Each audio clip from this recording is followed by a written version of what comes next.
Բարի օր, հեն մանկետում այսօր իմ ամենասիրելի հյուրերից մեկն է, բարի գալուստ պարոն Խուրշիդյան։ Բարև ձեզ։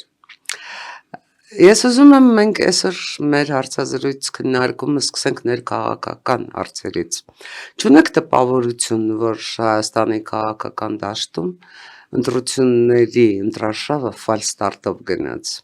Որոշ չափով դա հասկանալի էր, որովհետև մեր ձևովը ներկայացվածության ճանաչելիության հարց պետք է լուծեր, բայց մյուս կուսակցություններն էլ ոնց որ մտան այդ խաղի մեջ, եւ չի բացառվում, որ ի հետևանս մենք ունենանք որոշակի վակուում, մինչև բուն քարոզարշավի սկսվելը, եւ այդ ընթացքում բավականաչափ այս խոսող գլուխներս հոգնեցնենք ընտրողին։ Ընդհանրապես, ինչքան շատ է քաղաքականանում դաշտը, այնքան օգտակար է պետության համար։ Վատը այն է, որ կուսակցությունները, քաղաքական ուժերը սկսում են իրենց ծրագրերից, իրենց անելիքներից խոսալ միայն ընտրությունից առաջ։ Դա պետք է անեն ամբողջ տարի, 4-5 տարի շարունակ։ Եվ անդադ պետք է քաղաքականացված լինի դաշտը, եւ քաղաքական տեքստեր պետք է լինեն։ Ոչ թե այն ինչ որ ասում են նաեւ ազգային ժողովում, հիմնականում իրար հանդեպ ցեղ շփրտոցին, տանպատվելու բաները, իրար նույնիսկ մեկ-մեկ ձեռք բարձրացնել, իրար շիշ բռնոցել։ Դրա փոխարեն քաղաքական տեքստեր պետք է լինեն։ Եվ համենայն դեպս հույսերն է, որ նոր խորհրդարանում գոնե ավելի շատ տնօրինություն կունենանք։ Այնպես որ ֆալստարտի հարց չեմ տեսնում։ Հարց կարող է լինել արդյոք օրենքի խախտում չէ ընտրությունների պատրաստվելը, նախընտրական արշավը ստեյության տանելը, դա օրենքի խախտում ընտրությունների հայտարելուց, ուրեմն պաշտոնական ընտրարշավը հայտարելուց առաջ, եթե իրենք ուղիղ կոչ անեն այսինչին ընտրելու եւ այլն, հա, խախտում է։ Բայց կարծես թե զգուշ են, աշխատում են տենց ուղիղ կոչեր չանել, ԿՊ-ն իր ներկուսակցական պրայմերիզն է անում ոնց որ, այսպես ոչ թե ընտրությունները նախընտրական արշավ չի դա, հա, զուտ իրենց կուսակցության արշավն են անվանում եւ դրա անվան տակ են ըստ էության, այսպես քարոզություն տանում։ Այդ հոպարի ձևովները այլ կերպ են անում, էլ ինչ որ համաժողովներ, նոր կուսակցություն ստեղծեցին եւ այլն եւ այլն։ Հիմա այդ իրենց խնդիրն է, ել եմ ասում, եթե արդյունքում մենք ավելի շատ քաղաքական տեքստեր ստանանք, օրինակ ես հաճիկով լսում եմ քաղաքական կուսակցությունների, ձեր կուսակցության ղեկավարի ելույթները,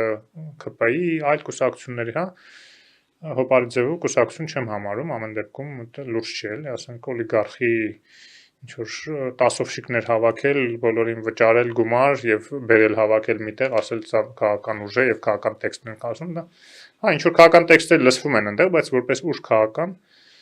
չեմ համարում, նույն կերպ նախկին քրեա օլիգարխիայի մնացուկներին, հա, հետո երկու ուզուրպատոր նախագահների, գանձագող նախագահների այդ խմբակները, ինչ քաղաքական ուժ, ես միշտ ասում եմ, բայց նրանք բավականին ակտիվ են ներգրավել եւ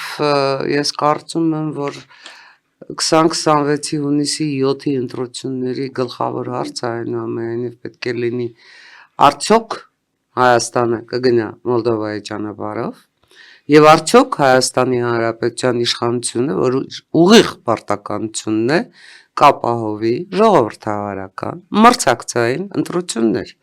որովհետեւ եթե մենք գնալու ենք այդ ճանապարհով, բնական է,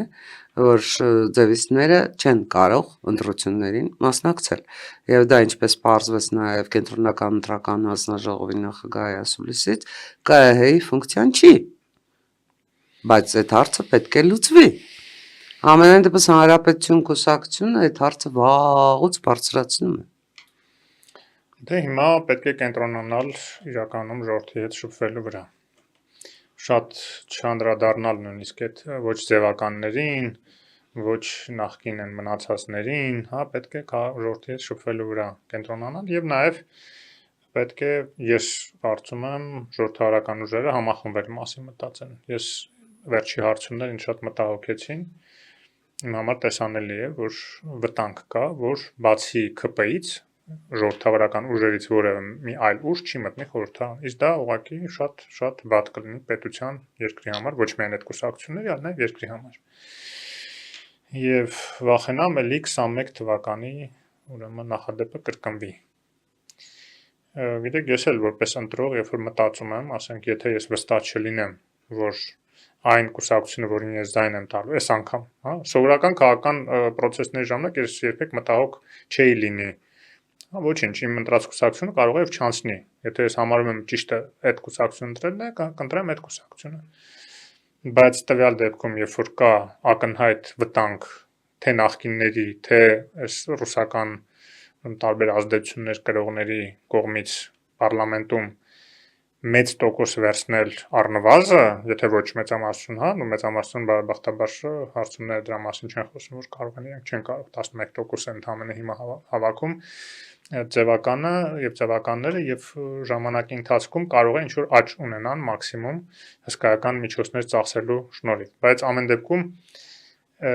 այն որ վտանգ կա, որ շատ ժողովրդավարական ուժեր չանցնելու խորհրդարան իրենց բոլոր հավաքած ձայները փոշիացնելու են, իսկ այդ փոշիացումը ինչ է նշանակում, նշանակում է կեսը գնալու է նաև կամ զգալի մասը գնալու է նաև այդ ռուսական ուժերին։ Դա ինձ արդեն խորելու տեղիք է տալու եւ ես մտածել եմ խնդիրը հենց դա է, որովհետեւ ակնհայտ է, որ քաղաքացիական պայմանագիրը արդեն իսկ հայտարարել է, որ ինքը 65%-ի է գնում։ Ձևիցները նույնպես 35-40%-ի են գնում եւ միանշանակ է, որ փորձելու են Գյումրի 2-ի սցենարը անել եւ փոքրամասնության իշխանություն ձևավորել, ինչը արեցին Գյումրիում։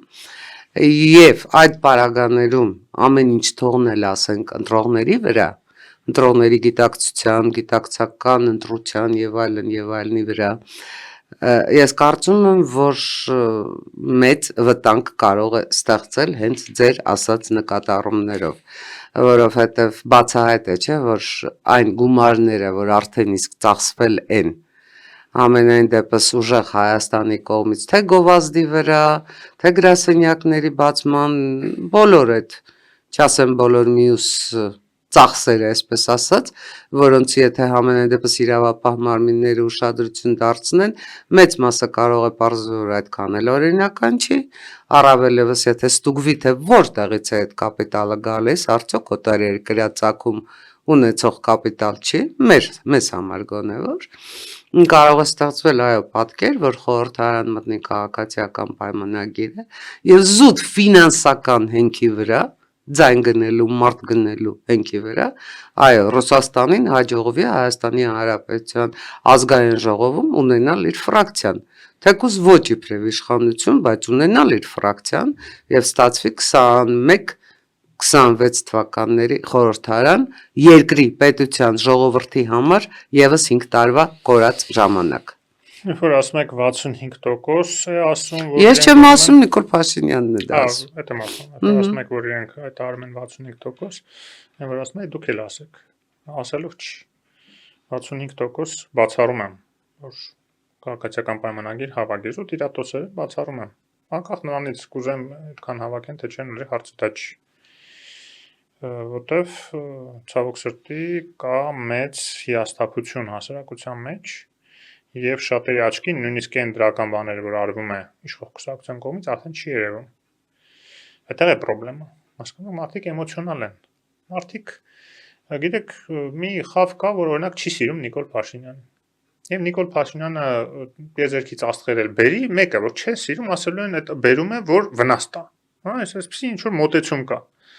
Ասենք տրիպ եղա, միլիարդավոր ներդրումներ, չէ, խաղաղությունը հաստատվեց վերջապես։ Ահագին արտաքին քաղաքականության մեջ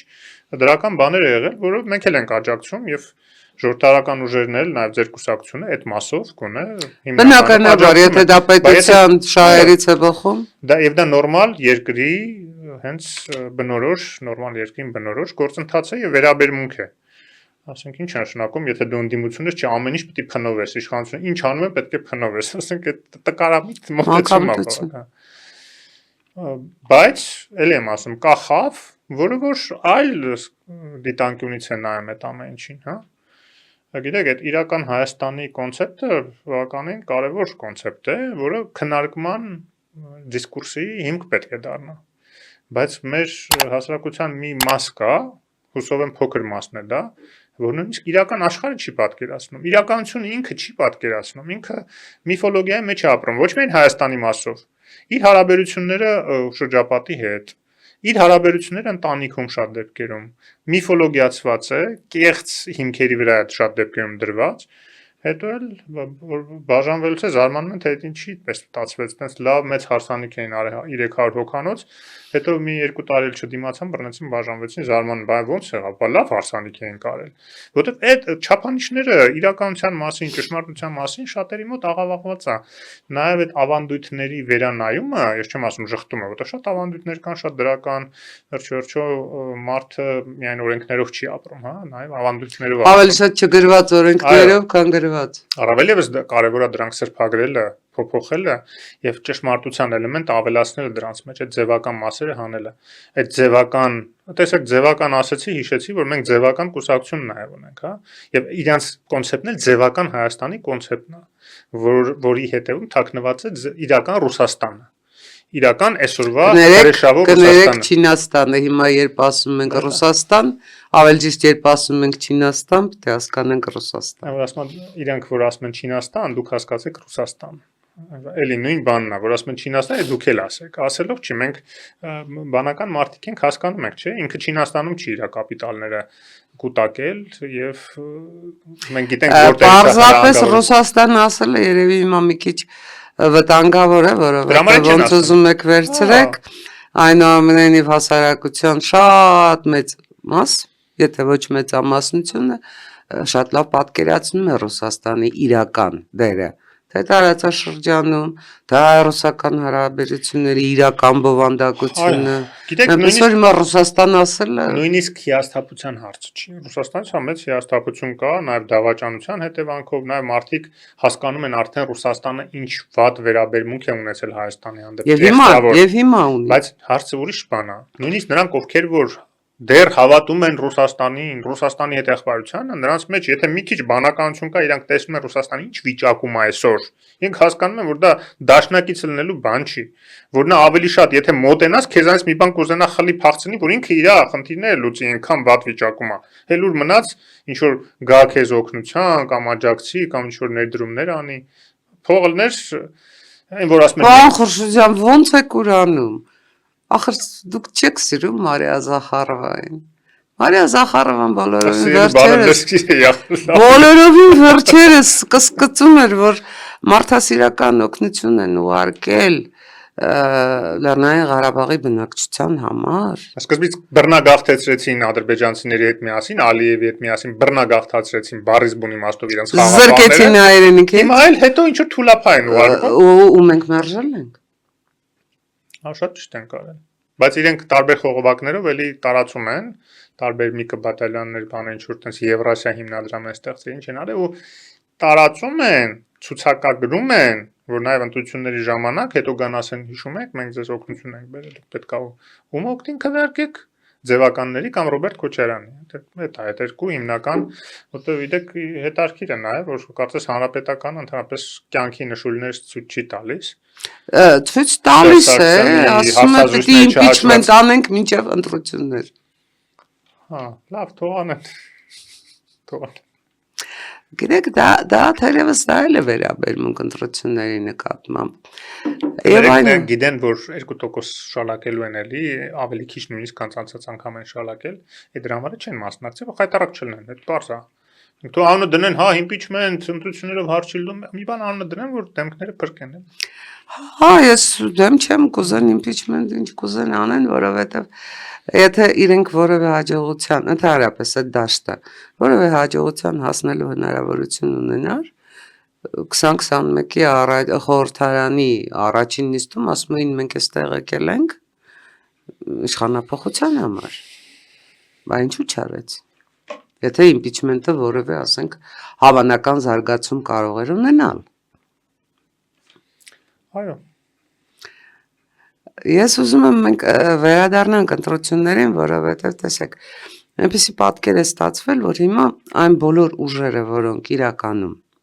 դեմ են ինքնիշխանությանը, որոնց, ինչ ասեմ,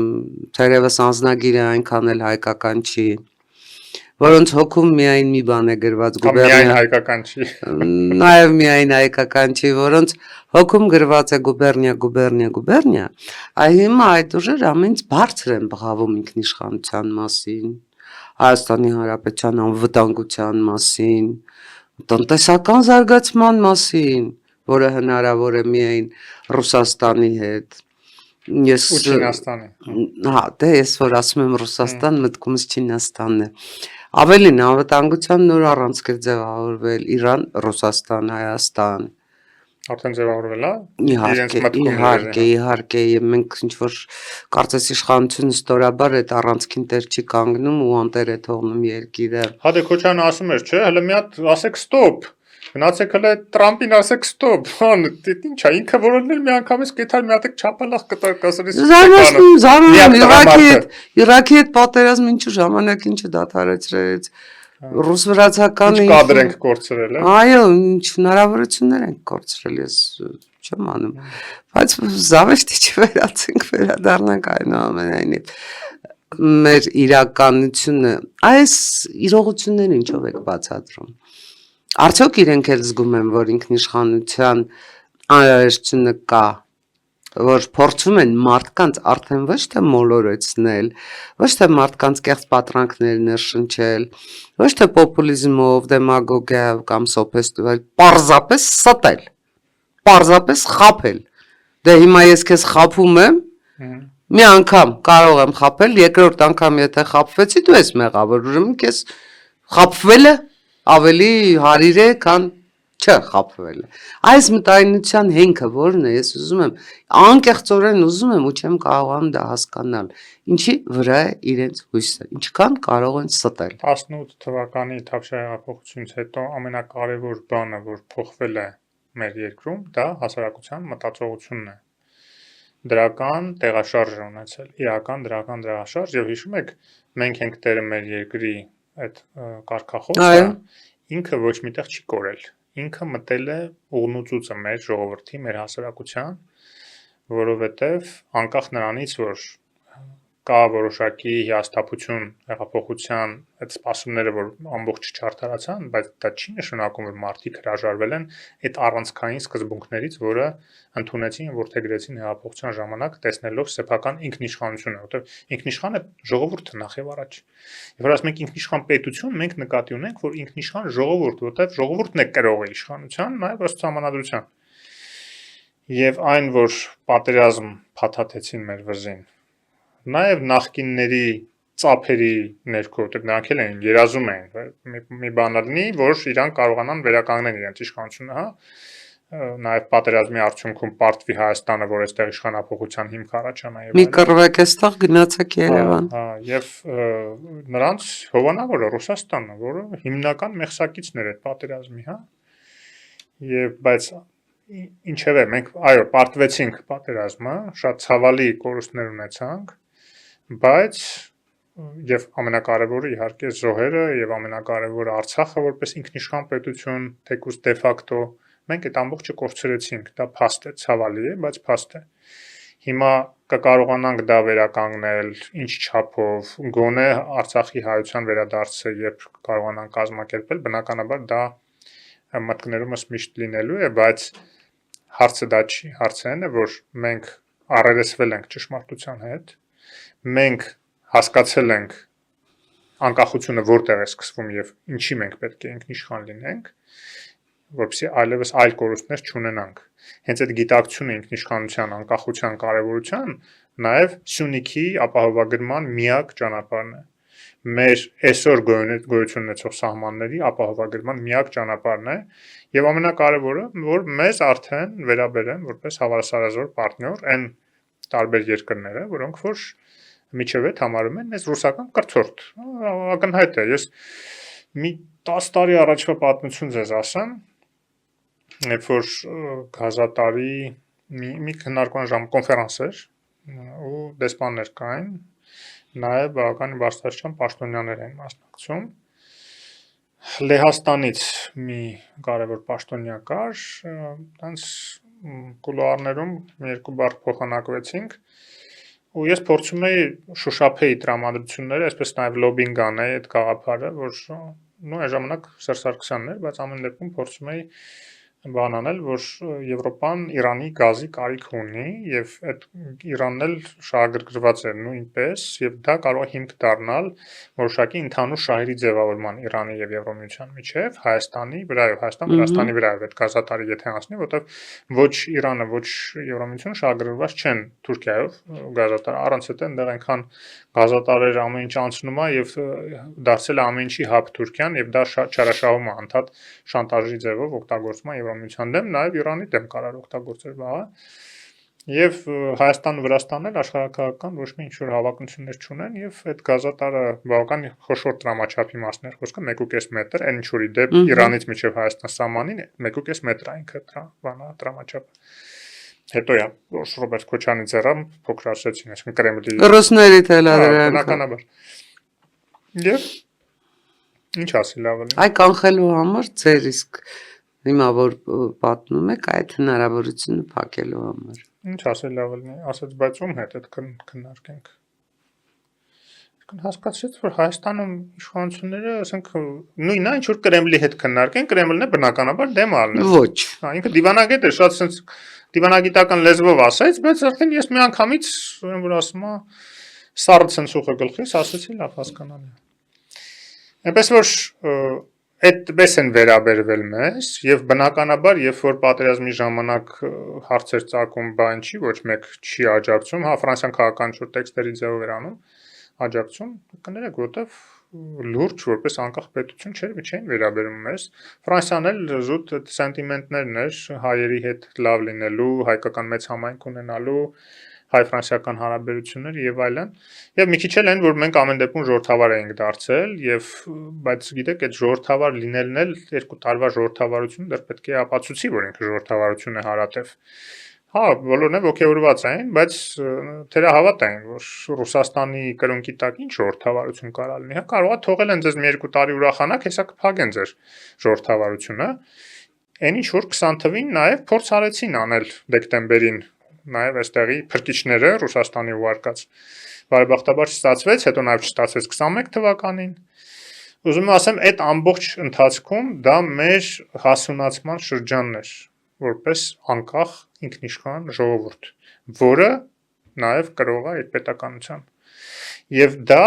արդեն այնքան կա անկալման մեջ հասարակության, որ արդեն նույնիսկ օտար շահեր սպասարկող ուժերը 5-րդ շահասյան ներկայացուցիչները ուզեն թե չուզեն, ոչ Ռուսաստանի անուն կարան տան,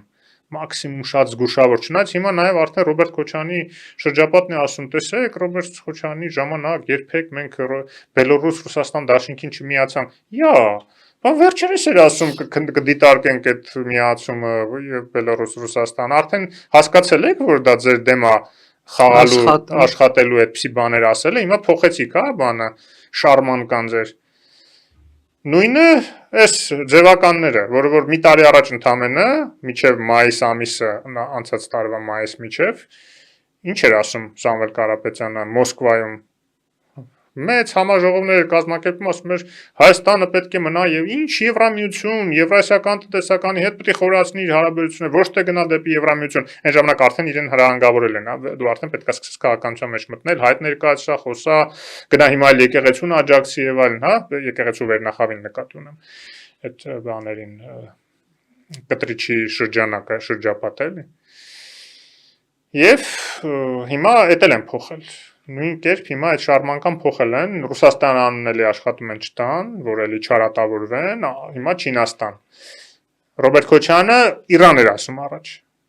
Դե Ռուսաստանի անուն չտալը արդեն վաղուց բան է, քանի տարի է մեր ժողովուրդը տանել չի կարողանում ընդհանրապես նրանց, ով որ Ռուսաստան բառն են ասում, մեծ մասը նկատի ունեմ էլի։ Բայց քիմիան կա չէ։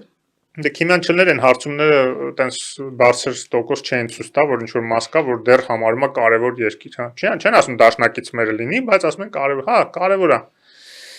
Բայց ինչ եմ ուզում ասեմ, որ Ռոբերտ Քոչյանն էլ ասում էր Իրանի հետ, դե որ Ռուսաստան չկա Իրանի հետ, դե որ ինձ ոչ մեկ չի ուզում ընտրի մի հատ եկեղեցական բերենք, այդ ֆոկուսնիկություններն է իրանց մոտ, որը որ հա, ինչ Իրանի հետ։ Պատկերացնեք իրանք լինեին եւ Իրանի հետ, ես Իրան եմ անդադ ասում որովհետեւ Իրան այդ բանը չխառնեմ Իրան եւ Իրան չխառնեն նաեւ լսողները ինձ իմ հետևորդները մեկ-մեկ այնց Թեհրան ասեք։ դիտողություն են անում, ասում են Իրան մի ասա, Իրան ասա, լավ, Թեհրան ասեք։ Ուրեմն հա, պատկերացնում եք իրենք իշխանություն լինեին եւ Իրանի հետ Հայաստան դաշնակից լիներ հիմա։ Պաշտոնականացված լիներ դաշնակցային ինչ-որ հարաբերություններ ունենանք։ Եվ ինչ։ Ինչ ենք ստանալու մենք արդյունքում, որ այս հարվածների տակ նաեւ մենք ենք հայտնվելու։ Միանշանակ։ Նույնիսկ եթե չռմբակոծեին Հայաստանը, առնվազն մեկուս ասում Իսկ պատկերացնում եք, որ այն ժամանակ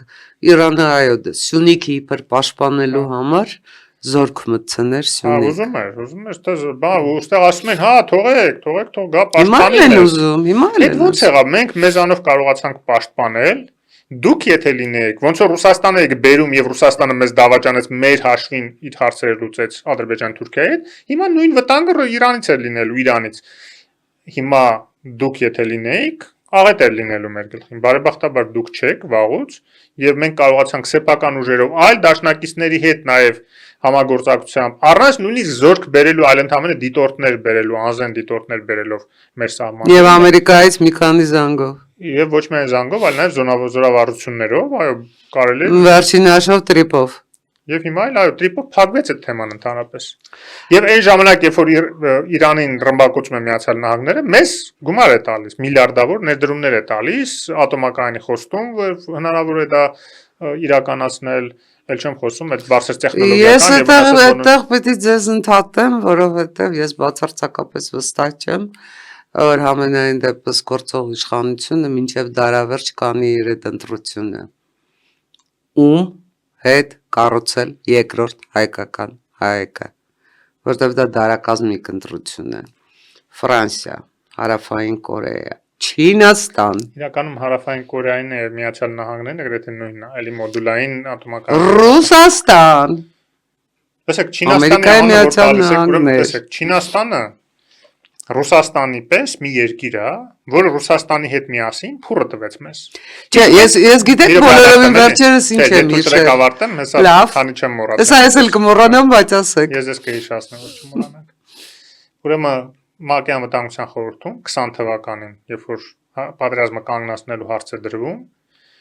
հիշում եք, ստեղ տարածում են, որ Մեծ Բրիտանիան այո, բայց իրականում Հետո իմանում ենք Չինաստանն է, իսկ Չինաստանը ինչին էր պետք։ Պարզը ռուսներն են խնդրել։ Միանշանակ։ Չինաստանի 1000 տարի պետք չէր, ինչ որ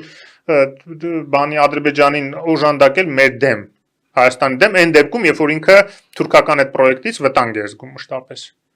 Ես գիտեք ինչ էի հիշել։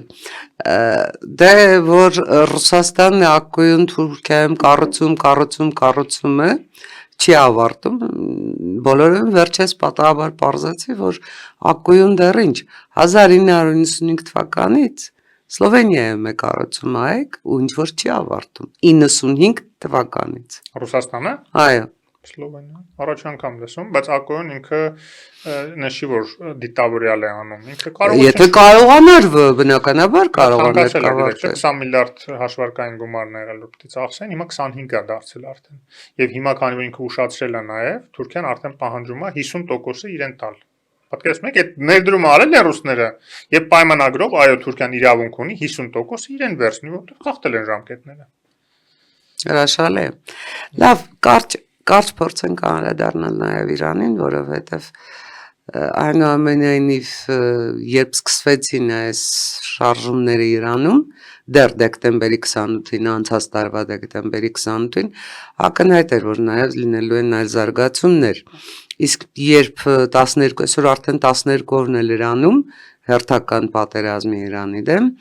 ես ուզում եմ իմանալ, ինչ տարբերություններ եք դուք արձանագրել այն նախորդ 12 օրյայի հետ համեմատած, որտեղ տարբերությունները ակնհայտ են։ Եվ ի վերջո ստացվեց այնպես, որ Իրանի Իսլամական Հանրապետության պահնորդների կորպուսը կարողացավ իշխանությունը հավաքել իր ձեռքում ու սպանված հոգևոր առաջնորդի որդուն հոգևոր առաջնորդ նշանակելով կարողացավ պահպանողականների իշխանությունը գոնե այս փուլում ակնհայտ դարձնել, թե Իրանում հնարավոր են երկրորդ, երրորդ սցենարներ։ Սկսենք մեր շահերից։ Հայաստանի Հանրապետությանը պետք է մեր շահերից բխում է ունենալ կայուն, աշխարհիկ, կանխատեսելի, ցանկալի է նաև ժողովրդավար եւ այո աշխարհիկ, ցանկալի է, բայց այդ պարտադիր չի, հա, բայց հատկապես միասնական Իրան։ Հիմա այն երկու մասը, երբ որ ասենք ռեժիմի փոփոխության հարց է դրվում այդ պատերազմի ընթացքում եւ այլն, կարող է հույս առաջանալ, որ կարող է ավելի բարեփոխիչ իշխանություններ կան, նույնիսկ եթե էլի այաթոլլաներ լինեն, բայց բարեփոխիչներ, որոնք որ նաեւ արևմուտքի հետ հարաբերությունները կարգավորեն, դա էլ է մեր համար կարեւոր, որովհետեւ գիտեք, շատ վտանգավոր է երկու թշնամի երկրների արանքում տարածաշրջանում մնալ, ճիշտ է, Միացյալ Նահանգները այստեղ չի, բայց փաստացի այստեղ է, որովհետև ինքը հեգեմոն է համաշխարհային, ինքը ամենուր է։ Եվ նման պայմաններում անդադ է լարվածության։ Եվ այստեղ շեշտենք, որ Միացյալ Նահանգների նպատակը վերջ առաջ Իրանը պատժամիջոցներից դուրս բերելն է, բայց դրա համար պետք է Իրանի իշխանությունը քայլ Իրանի համագործակցի։ Նման նպատակ չեմ կարծում։ Ես վստահ եմ, որ Միացյալ Նահանգները ուզում է առանց պատժամիջոցների զարգացող Իրան ունենալ տարածաշրջանում։ Շատ բան է ուզում, բայց նպատակը պատերազմի պատժամիջոցներից ազատել է։ Պատերազմի նպատակը չէ։ Ընդհանրապես ռազմավարությունը իհարկե պատերազմի նպատակ բնականաբար դա չի կարող։ Կուզենա ունենա նավթի ավելի, այսպես էժան կուզենա ներդրումների համար նոր երկիր ունենա, իսկ Իրանը բավականին շահեկան է այդ իմաստով, որտեղ գիտության բավականին բարձր մակարդակ ունի, ինչքան էլ որ տարօրինակ է, եւ այդպիսի գիտական ներուժ ունեցող երկրում, բարձր տեխնոլոգիաներից սկսած, նաեւ նավթ ռեսուրսներ, գազ ունեցող երկրում շատ լավ բարձր տեխնոլոգիական արտադրություններ կարելի է զարգացնել, հա, այդ արհեստական բանականության սկսած, տեսեք, դա մեծ էներգատար բաներ են, այդ չիպերի, նաև լիցքավորումը եւ այլն, ծրագրավորումը։ Իհարկե, նաև Չինաստանից մանավանդ հանելու, ներդրումները հանելու, այլ տեղերում բաշխելու խնդիր կա։ Այնպես չի, որ իրանք երազում են, որ հիմա ամբողջը բերեն մի հատ էլ Հնդկաստանում կենտրոնացնեն Չինաստանից, մի նոր գլխացավանք իրենց գլխին առաջացնեն։ Տանում են շատ բաներ, բայց հիմա ավելի շատ աշխատում են փոքր երկրներ, այսինքն Վիետնամ են տանում, Թայլանդ, Թայվան, Հայաստան, Հարավային Կորեա, հիմա նաև Հայաստան, ասենք, թվում է թե ինչներն է պետք բերել մի հատ փոքրիկ Հայաստանում, տես միլիարդավոր դոլարներ, որովհետև իրենց ձեռա տալիս այս փոքր երկրները, որովհետև եթե փոքր երկրները զարգանում հզորանում են, իրենց վտանգ չի, իրենց մրցակից երբեք մենք Միացյալ Նահանգները չենք դառնա։ Իսկ Չինաստանը, Հնդկաստանը կարող է դառնան եւ Չինաստանը արդեն դարձել է եւ այնպես որ այո, այտենց ցանկություն կունենային, բայց այդ ճանապարհով գնալը պատերազմի իհարկե շատ ռիսկային էր Դոնալդ Թրամփի համար եւ ակնհայտ է, որ իրեն ներքաշեց Նետանյահուն։ Ես միշտ էլ ասել եմ Նետանյահուն տարածաշրջանային հրեշ է։ Արկածախնդիր, նաև ցեղասպան, միջազգային քրեական դատարանի կողմից հետապնդվող իր ցեղասպանական գործողությունների համար Գազայում, բայց այդ ամեն ինչով հանդերձ, այն որ ասում է, այտենց խոսք կա, չէ, անքննելի են Աստծո ճանապարհները, ես ասում եմ անքննելի են նախախնամության ճանապարհները։ Ամեն դեպքում ինքը նաև հարվածելով այաթոլլաների ռեժիմին Իրանի ժողովրդի համար հույս առաջացրեց։ Որտեղ ամեն դեպքում մենք գիտենք, որ Իրանի ժողովրդի մեծամասնությունը ուղղակի հոգնել է այդ այաթոլլաներից եւ էլ չասած, որ շատերը ուղղակի Ամենատես վերջին ընտրություններին խորհրդարանական մասնակցեց 49%-ը, այսինքն կեսից քիչ։ Այսինքն մարդիկ այդ 49%-ից էլ միայն մեծ մասը եթե նույնիսկ գնացին էլի այդ պահպանողականներին ընտրեցին, բայց իտոգում մեծամասնությունը բարեփոխումների կողմնակից է։ Բայց դե այնտեղ շատ գիտեք, սիստեման այնց է, որ ուղղակի բարեփոխումները թույլ չեն տալիս, որ մասնակցեն ընտրություններին։ Հրաշք էր, որ այս Փեզեշքյանին թույլ տվեցին նախագահական ընտրություններին մասնակցել։ Ինչ-որ ձևով մասնակցել։ Հիմա այդ ի՞նչ է դա նշանակում։ Դա նշանակում է, որ Իրանի ժողովուրդը կկարողանա հույս առաջացավ ամենայն դեպս, որ կկարողանա ստիպել գոնե ինչ-որ ձևով, այդ թվում էլիտաներին ես նկատի ունեմ, ժողովուրդը նաև ներկայացված է Իրանի իշխանության մեջ ամեն դեպքում կան էլիտաներ եւ էլիտաների մեջ լարում կա։ Հիմա այն անկառավարելի վիճակը, որ ստեղծվել է այդ Ռահբարի սպանությունից հետո դեպ իր ժառանգորդը առանձնապես մեծ հեղինակություն ունես չի որ վայելում է, էլի բացի քսիրից Դա արդեն ուղերձով է հանդես եկել ու շատ բան արել, ուղերձով չի, ժողովրդի մեջ պետք է հեղինակություն ունենա, պլյուս էլիտաների մեջ պետք է հեղինակություն ունենա, բայց նույնիսկ հոգևորականները, այաթոլլաները ասում են՝ «Մի րոպե, դու Անգլիայում հարստությունդ կուտակած, տաներ ունեցող, երկրորդը մենք շահից ազատվեցինք, որ դինաստիկ փոխանցում չլինի, նաև դրա պատճառով հիմա Բայց ինքը ասում է, ես լրատվամիջոցներից իմացա, որ ես նոր ռահբարն եմ։ Դե շատ բան իմացա, բայց ժառանգության այդ բանն էլ ոչնչացրեց, չէ՞։ Կտակը իր հոր կտակը ոչնչացրել են, չհրապարակվեց տենց էլ։ Մի խոսքով ուզում եմ ասեմ, այդ կայուն իշխանություն չի եւ ամեն դեպքում այս ամեն ինչի արդյունքում նաեւ որևէ այլևս խոչընդոտ մենք հարավից տրիփի մասով չենք ունենա, որտեվ հիմա Իրանը այն վիճակում չի, որ մի հատ էլ քիթ խոտի Հայաստանում ասի տրիփը մի արեք։ Էդ էլ մի բան, հա, բայց իհարկե վտանգներ էլ կան, որ եթե հանգարց շատ շարունակի դիմադրությունը եւ ներսից այդ փոփոխությունները չարվեն Իրանում, վտանգ կա, որ Միացյալ Նահանգները կգնան այն ծայրահեղ սցենարին, որի մասին Տրամպը ասաց, եթե կոպիտ ասած շատ դաժան կլինի, շատ ձգեն իրանք շատ դիմադրեն, արդեն կկազմալուծենք պետությունը։ Այն ինչ որ Իսրայելը երազում է, բայց Միացյալ Նահանգները միշտ դեմ է եղել։ Իսրայելը երազում է, որ այդ վերջ-վերջը բոլոր ախոյաններին կազմալուծի, ոչնչացնի, իդեպ հաջորդն է Թուրքիան է Իսրայելի աչքերում։ Հարցը այդ չի, հա, այդտեղ էլ, ասենք, տարբեր զարգացումներ կարող են լինել, բայց ամեն դեպքում Հայաստանի համար այդ մասը ամենակարմիր գիծն է, որտեղ մենք դեպի հարավ ճանապարհն ենք կորցնում։ Պատկերացնում եք, եթե նույնիսկ այդ ինչ որ բան առաջանա, ասենք, ավտոնոմիա, ասենք, հա, Իրանի ներսում ազերիական եւ այլն, դա արդեն խնդիր է,